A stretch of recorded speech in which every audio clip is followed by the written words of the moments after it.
China's ambassador to Canada has made a stunning declaration. Beijing's offer to lift tariffs on Canadian canola in exchange for Ottawa dropping its 100 tariffs on Chinese electric vehicles lays bare the crossroads of Canada's trade identity. It's not a threat, but a clear transactional deal, one that could revive a struggling agricultural sector and give Canadian consumers access to affordable, high-quality EVs. Yet the challenge isn't economic, it's political. For years, Ottawa has tied its trade policy to Washington's playbook, even when doing so harms its own industries. Now, with Beijing extending a pragmatic hand, Canada faces a defining choice: remain a junior partner in America's protectionist agenda, or assert its independence and negotiate for its own prosperity. What's most interesting about this electric vehicle idea with China is the fact that we put ourselves in lockstep with the Americans even prior to Donald Trump's reelection.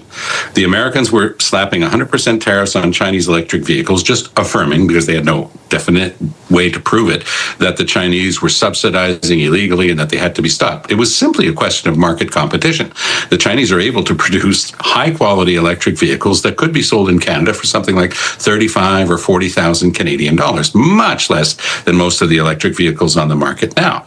And Canadians, consumers would benefit. But we put ourselves, as I say, we put ourselves in the same boat as the Americans, saying 100% tariffs, we're keeping you out effectively. You know, Tony, since this happened in Great Britain, the number one selling vehicles are Chinese electric vehicles. And is there any reason why Canada should be suffering the imposition of the tariffs by China on our agricultural products, including canola, of course? It's hurting our farmers. It's hurting us because taxpayers have to pay the subsidies to try to help those. Canada's trade standoff with China over electric vehicles exposes a harsh reality. Ottawa is still following Washington's lead. Even before Trump's re-election, Canada mirrored America's 100 tariff on Chinese EVs, without clear proof of illegal subsidies. The real issue isn't fairness, but fear of competition. Chinese automakers can sell quality EVs for $35,000, $40,000 CAD, far cheaper than Western models, while the UK opened its market and saw Chinese EVs soar. Canada closed its doors, and now farmers are paying the price through China's retaliatory tariffs, while taxpayers cover the losses. Canada isn't protecting its interests. It's paying for America's. What did we get in return from the Americans for putting ourselves in lockstep with them, for backing them up on their 100% tariffs on Chinese electric vehicles? We got slapped with our own tariffs. That's how Donald Trump plays the game. The Americans get something, and then they hit you over the head with it. Forget about it. I think that Canada would be very wise to start negotiating what China is putting on the table now. We keep talking about the fact that we've got to have new trading routes, new trading partners after what's happened with the Americans. We had the greatest trading relationship in the world, so of course, Donald Trump decided to break it. Fine. Let's deal with that reality, and let's build other relationships, including with China. I think that would be the wisest move the Canadian government could do right now. This moment perfectly captures the futility of Canada's blind loyalty to Washington. By aligning itself with the U.S. on the 100 tariffs against Chinese electric vehicles, Ottawa gained nothing, and in return was hit with tariffs of its own. It's a classic Trump-era tactic. The U.S. takes your support, then punishes you anyway. The irony is painful. Canada sacrificed its independence to back America's trade war, only to become collateral damage in the process. The lesson is clear. Canada must stop waiting for us, approval, and start negotiating on its own terms. With China now offering a deal that could ease tariffs and open new markets, Ottawa has a rare opportunity to diversify its trade relationships. After Trump shattered what was once the world's strongest economic partnership, Canada's smartest move would be to face reality and forge new alliances, even if that means shaking hands with Beijing. I think what we are seeing is everything is related right now. So you and I are talking about something that happened prior to Trump. We're paying a heavy price for putting ourselves on the same page as the Americans. For backing the Americans, we got hit over the head by Donald Trump once he did come into office. The Chinese are very smart business people, and they're very smart negotiators, and they understand this issue better than anybody in the world. And they're simply saying to us, look, your farmers are getting hit by this very hard. And do you want to continue with that? Or do you want to open up your market to our electric vehicles that would help your consumers and help your market? Trump is trying to clear out the Canadian automobile industry. Why do we keep saying that we're going to keep out these high quality, inexpensive electric vehicles that, by the way, on top of everything else, are good for the environment?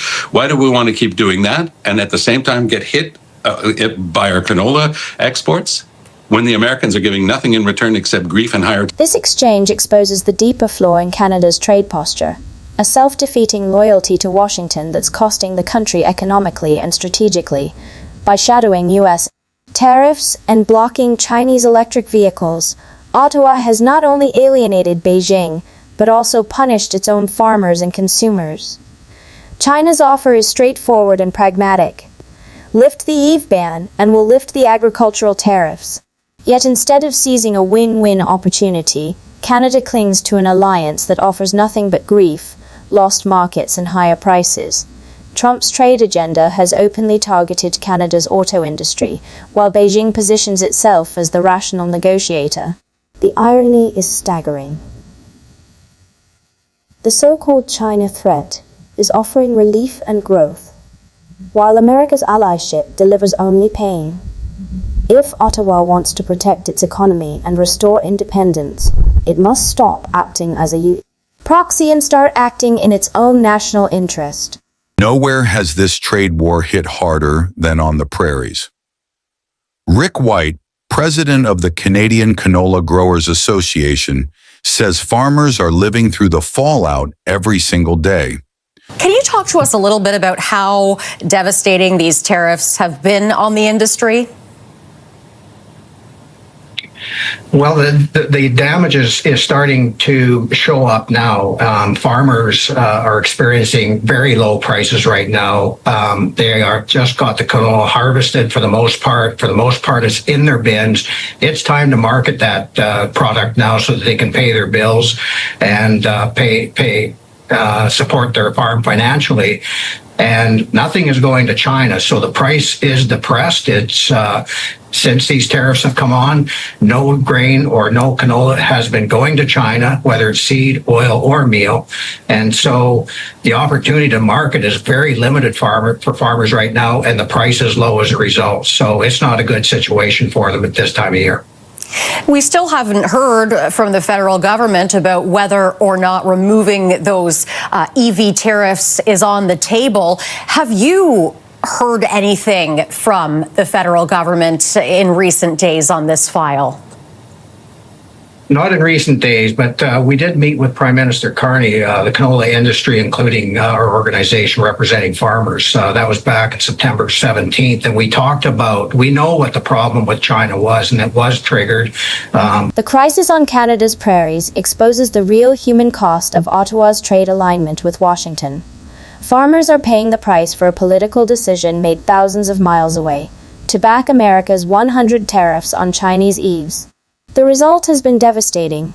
Exports to China, once Canada's most valuable market for canola, have collapsed entirely, driving prices down and leaving farmers with unsold harvests and mounting debt.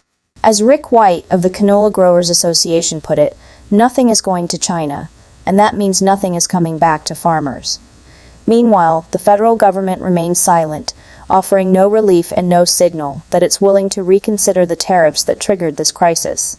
The situation is a stark reminder that trade wars aren't fought in conference rooms. They're felt in fields, on farms, and in the lives of ordinary Canadians caught between superpower politics.